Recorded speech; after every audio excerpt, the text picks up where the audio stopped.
നമസ്കാരം. എക്സാമിനറിന്റെ 6ാം ക്ലാസ്സിലെ സംസ്കൃതം. മക്കളെ, എന്തൊക്കെയുണ്ട്? നമ്മുടെ പരീക്ഷ അങ്ങനെ കഴിഞ്ഞിരിക്കുകയാണ് അല്ലേ? എങ്ങനെ ഉണ്ടായിരുന്നു മക്കളെ പരീക്ഷ? സത്യം പറയും, എളുപ്പമായിരുന്നില്ലേ? ഞാൻ ക്വസ്റ്റ്യൻ പേപ്പർ നോക്കി, എനിക്ക് അത്ര ബുദ്ധിമുട്ടൊന്നുള്ള ഒരു പരീക്ഷയായിട്ട് തോന്നിയില്ല. കാരണം നമ്മുടെ ടെക്സ്റ്റ് ബുക്കിലുള്ള ചോദ്യങ്ങൾ ഡയറക്റ്റ് ആയിട്ട് തന്നെയാണ് ചോദിച്ചിട്ടുള്ളത് അല്ലേ? നമ്മൾ ഫസ്റ്റ് ക്വസ്റ്റ്യൻ തന്നെ നമ്മുടെ ടെക്സ്റ്റ് ബുക്കിൽ നിന്ന് ഡയറക്റ്റ് ആണ്, അംബേദ്കറിന്റെ പാഠത്തു നിന്നാണ്. അതുപോലെ നമ്മൾ ഡിസ്കസ് ചെയ്ത ഉദാഹരണാനുസാരം ലിഖിതം എന്നുള്ള ചോദ്യങ്ങളൊക്കെ നമ്മൾ ഡിസ്കസ് ചെയ്ത അതേ മോഡലാണ്. വ്യാകരണം മുഴുവൻ ടെക്സ്റ്റ് ബുക്കിൽ കൊടുത്തിട്ടുള്ള മോഡൽ തന്നെയാണ് ചോദിച്ചിട്ടുള്ളത്. അതുകൊണ്ട് അത്ര നമ്മൾ കൺഫ്യൂസിംഗ് ഒന്നും ആയിരുന്നില്ല. അതുപോലെ പാദപഹ എന്താണ്, വൃക്ഷമാണെന്ന് നമുക്ക് ക്ലാസ്സിൽ നമ്മൾ പറഞ്ഞതാണ്, ഡിസ്കസ് ചെയ്താണ്.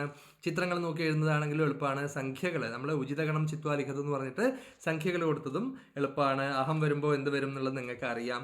അപ്പോൾ ഒരുവിധം എല്ലാം എനിക്ക് തോന്നുന്നു ഒരുവിധം എല്ലാം എളുപ്പമാണ്. ഡയറക്റ്റ് ആയിട്ടാണ് ചോദിച്ചത്. യഥോചിതം യോജയിതു ആണെങ്കിൽ പോലും ടെക്സ്റ്റ് ബുക്കിൽ തന്നെ ഉള്ളതാണ്. പ്രതിദിനം എന്താണ് നമ്മൾ പറഞ്ഞതാണ്. അപ്പോൾ പിന്നെ എങ്ങനെയുണ്ട്? നിങ്ങൾക്ക് എന്ത് തോന്നുന്നു അല്ലേ? അപ്പോൾ എനിക്ക് കണ്ടിട്ട് നല്ലൊരു പരീക്ഷയാണ്. ഏകദേശം എല്ലാവർക്കും തന്നെ ഫുൾ മാർക്സ് കിട്ടും എന്ന് എനിക്ക് ഉറപ്പുണ്ട്. നിങ്ങളൊന്ന് കമൻറ്റ് ചെയ്യൂ എങ്ങനെ ഉണ്ടായിരുന്നു നമ്മുടെ പരീക്ഷ എന്നുള്ളത്. ഓക്കെ, അപ്പോൾ കാണാം. ടാറ്റാ.